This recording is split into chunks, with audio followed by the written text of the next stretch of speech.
and you get to the top of the hill, and you meet the guy who was really second in command here. His name was George Stone.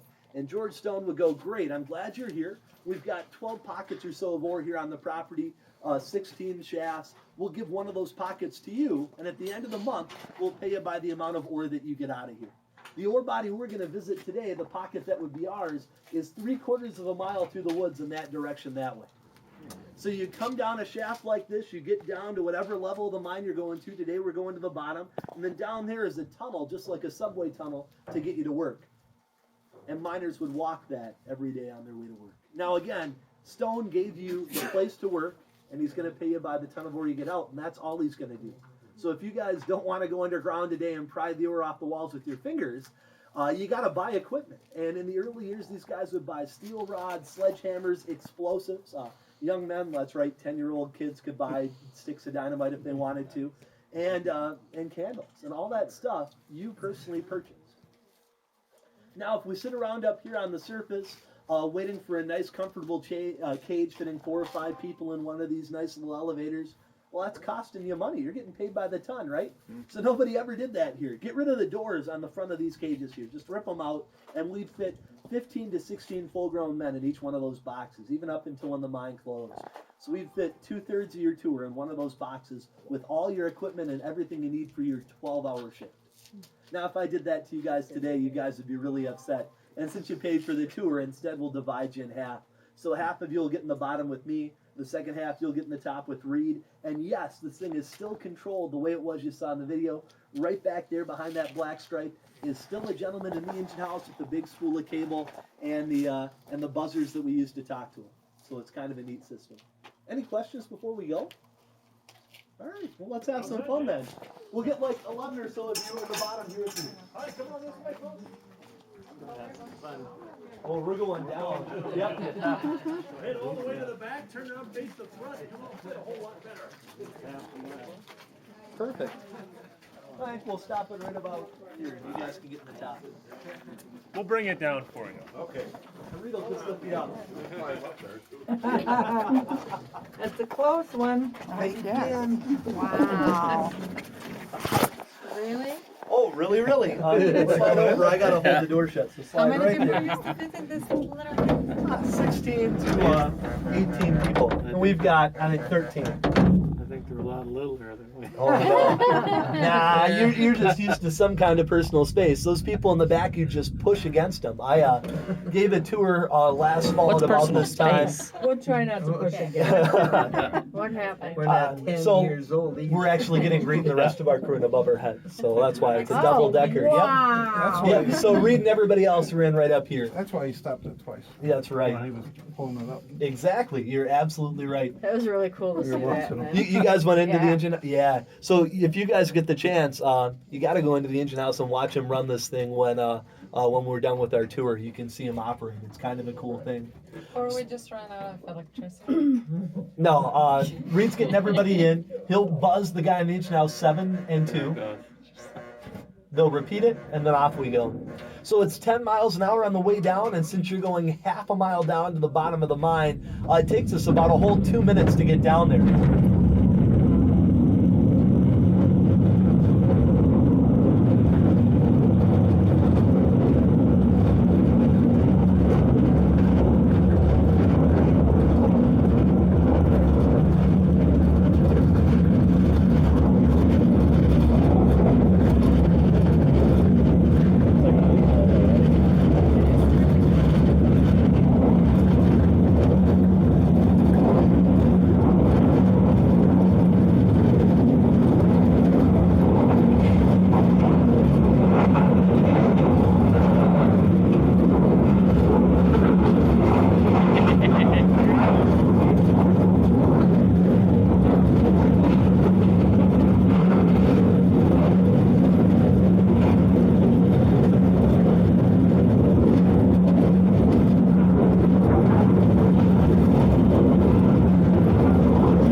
it. That's why it took so long to get down here to the bottom. I know it doesn't feel like that, and it's because we're so close to the wall in front of us as we go down. It seems like you're going a million miles an hour. The fact that you're riding down on steel rails in the back doesn't help either. You know, that loud noise certainly makes it more exciting too.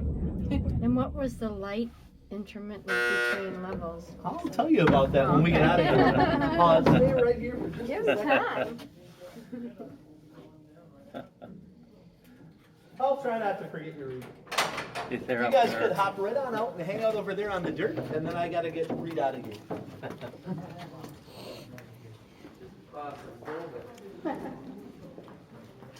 It'll be an interesting video.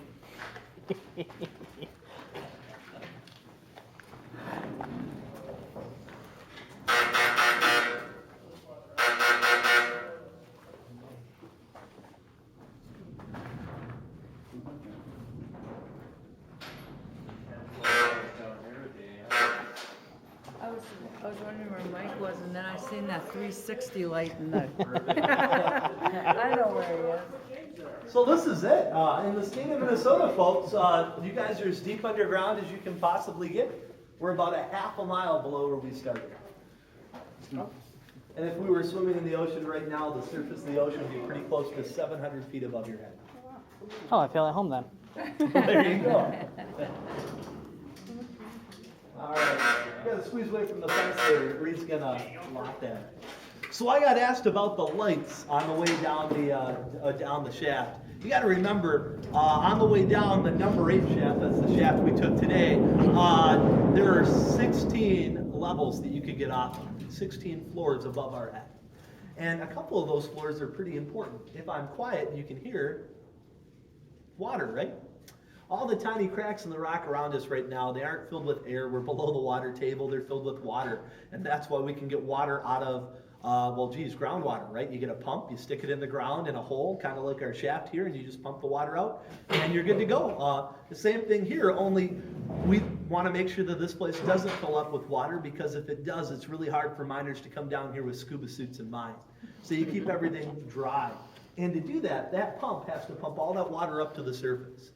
And no one wants to have a pump with head pressure of a half a mile of pipe, right? That's just ridiculous. So instead we pump the water here about a third of the way up to level 22. And on level 22 we purify it because that's state law. And then we pump it up to level 12 and we purify it again. And then finally we pump it up to the surface, and there we finally purify the water until it's 10 times cleaner than drinking water. Because again, that's state law when it comes to mining waters coming out of mines. If we don't do that, for every 100 cubic feet of water we pollute, that's not a lot of water, we'd actually have to pay about $10,000 in fees. So those are wonderful, wonderful rules and regulations we have here in the state. How much water do you pump out in a day? I don't know in a day, but you can do the math. In a year, it's 33 to 35 million gallons of water out of the 50 miles of tunnel. And I know that sounds like a lot, but it's nothing. There was a mine I got offered a job at in South America that's a mile deep, 110 degrees, and they pump that out every 16 hours. So what you guys are looking at is actually bordering on ridiculous for a mine. There's a reason those guys in the video kept calling this the Cadillac of mines, the Cadillac of mines. Out of all the mines I've been in, no mine is as safe as this. And to give you a good example, let's talk about the Morecambe guy, right? The guy who was your age in England. The reason he went into that mine in England is pretty simple. He was actually at school and the church bells went off. And if church bells ever go off in a mining town, that means there's a collapse and somebody's dead. So Elijah goes up to the front of the hill like everybody else, and they start dragging bodies out of the mine, and one of them's Elijah's dad. And so that means for Elijah, something pretty big. His mom's working 20 hours a day at home just keeping home afloat. He's got 2 younger sisters who can't go work. So that means Elijah at the age of, I think it was almost 8 years old when he had to go down into that mine and start working. They were 12-hour shifts. He was working down in that mine 12 hours a day, Monday through Saturday. And in that mine, a group about this size, 24 people, if we worked together for 5 years, 2 of you guys would be dead after 5 years. And it's not due to rock collapse. Hollywood's really ridiculous with that. With all that water running through the rock in most mines, you don't even have solid rock above your head. You have mud. So in most of those mines for Elijah, drowning's the big concern. Now, apart from drowning, having water come in and flood you out and kill you, the next step is mud collapse. Not big rocks coming in on you, but one of those timbers trying to hold the mud out gives way, and this big, thick slurry of mud comes right in, crushes right into you, crushes your body from human size to baseball size, and that's pretty much it. So in those mines, that's what you really had to worry about. So that was the condition that Elijah was working in. Not to mention there was so poor air that Elijah would write in his journals that his candles that he was working with underground had a hard time staying lit. So you're walking under these creaking timbers that'd be about this high. I'd have to duck in those drifts that Elijah was working in. Most of you guys had to duck. Reed would have to be crouched halfway over. And that's the condition that Elijah was working in. And then finally at the age of 13, he was at a bar and he read, if you come to Michigan, you get paid more money. So Elijah left his mother and his 2 sisters. He never saw them again, and he went over to Michigan and started earning more money. At the end of every month, he sent 3/4 of his paycheck back to his family. And he did that until the day he died, to his family in Michigan, or to his family in England, which he never saw again. And in Michigan, instead of having 2 of you guys die every 5 years, it would be like 2 of you guys dying every 6 years. So it was a little bit better. Not much, but a little bit better. And there was still water coming underground, and that's where most of our copper and nickel came from at the time. And in fact, 2 of my buddies that I knew at Michigan Tech, their grandparents worked in those mines, and they're right next to Lake Superior, where the average water temperature is 39, right? So they actually worked as guys hauling rock and setting them into carts on a track like this. And the water was up to their knees, and those 2 men at the age of 22 died of hypothermia. The water came in and just flat out killed them because they got too cold. So that's the kind of conditions Elijah was working in. When again, by the time he was 15, he was in charge of a group this size, spoke English fluently, French fluently, and German fluently. And then he became a Michigan state legislator at my age. At about 26, he spoke 15 different languages, and he was in charge of 300 men. And we think that these like immigrants that come over here, what do we think? It's always like, oh, these immigrants were dumb, hardworking people who didn't know anything. Well, that's a joke. These guys knew a lot. Elijah did, and Elijah worked his tail off to earn money. The fact was, he just didn't have money to start with. So Elijah, at that time, again, what does he do? He goes to another bar, and that's when you guys might have heard the guys talking about the Vermilion Trail up here in the gold rush. Well, that gold rush led to a rich guy out east named Charlemagne Tower buying this place because he heard about the iron. Now, Charlemagne's never been out here before, but he does know a couple of things. He does know in Pennsylvania at the time, we had these huge coal strikes that cost the companies out there tons of money because the miners weren't treated well. So Elijah goes, company stores, or not Elijah, Tower goes, if I have a company store out here, these miners are going to want to kill me. The other thing you realize, too, is Native Americans up here, it was so darn cold, they'd get up and leave and go somewhere else in the winter. So to get people up here, he had to treat them really well. And the best way he knew how to treat them was to pay them more. So he put up notices at the bars where Elijah worked and said, look, you come here to northern Minnesota, we will offer you at least double the wages you're getting in Michigan. Plus, I built homes right here in town. They'll be your home to keep if you're the first crew up here. And they aren't company homes. They're yours. You can keep them. And the other thing I'll give you is no company store, so you don't have to sell your soul to the company store. Not bad. The only problem was for the first 2 years, the only way to get up here was that Vermilion Trail. And that Vermilion Trail was so nasty that horses and mules couldn't make it up the trail. In fact, guys would tell you that when you're walking through the swamps up here, sometimes if you're going in the summer, the swamp water on the trail would come up to your shoulders. And that becomes a problem because there is no company store and the closest town is Duluth, right? So that means when Elijah gets off the boat in Duluth with his 300 men and goes, we're ready to work, George Stone, the banker who's in charge of this whole operation for Charlemagne Tower, meets him there and goes, great, 3 days up through the swamp. And he goes, where's the store? And he goes, you're looking at it right here in Duluth, which had a population of like 400 people at the time. And he goes, oh man. So they bought all their equipment down there in Duluth. And they actually tried to haul it up here at about this time, right in the middle of September. They tried to make the trip through the swamps in September. They got 10 miles out of Duluth, and that's when they started to sink up to their necks. And they actually had to go back to Duluth for everything to freeze over, and then they hauled sleds worth of equipment up here. It's a 3-day walk, and that's how mining got started here. So when you bought your equipment to come here to work, you had to buy equipment that was light, mobile, and stuff that you could haul on a 3-day trek here. And if you wasted it, well, that's great. Then go down to Duluth and buy more. No one did that. So men would come down these shafts in those early years in the dark without lighting a candle because the trip is always the same, right? And if the thing breaks and you fall down and die, well, then you die, and you don't need to light a candle to watch yourself die. So you come down in the dark. That's just the way it was in those old days. When you hear the ant, that's the guy in the engine house going, I think you're in the right spot. How could you really tell, right? There's no gate on the front of this. You just step out into this tunnel and you trust it. Now, these tunnels take you to those pockets of ore. There's the stunts ore bodies. That's what we call the ore bodies down there. You could walk half a mile to the east and get to an ore body. Or today, we're going to go 3/4 of a mile to the west. And again, you could walk. Trains are meant for moving rock back and forth. Everybody is 2 feet walk.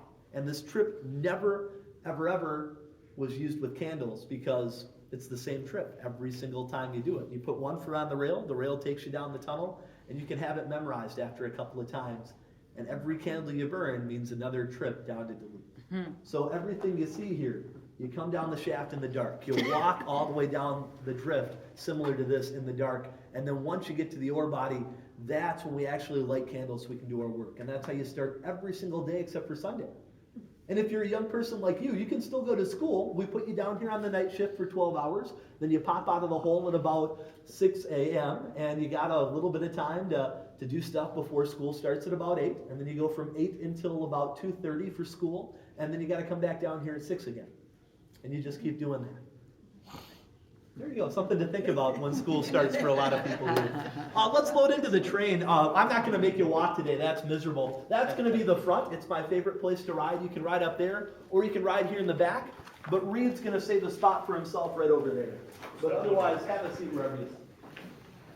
We can fit about 3 people on each bench, so. Yep.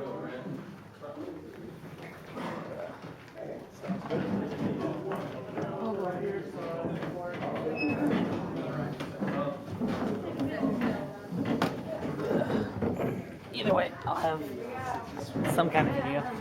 Hey, why don't, we're gonna go that way, so why don't you two sit here? Because we've been here. Yeah, you don't see that going that way anyway. Well, Yeah, we can normally fit like 35 people in the train. there you go. And I'm just gonna rest my hand on here like this. You get to meet new people. Hopefully these guys don't bite too hard, right? So there we go. She does. Yeah.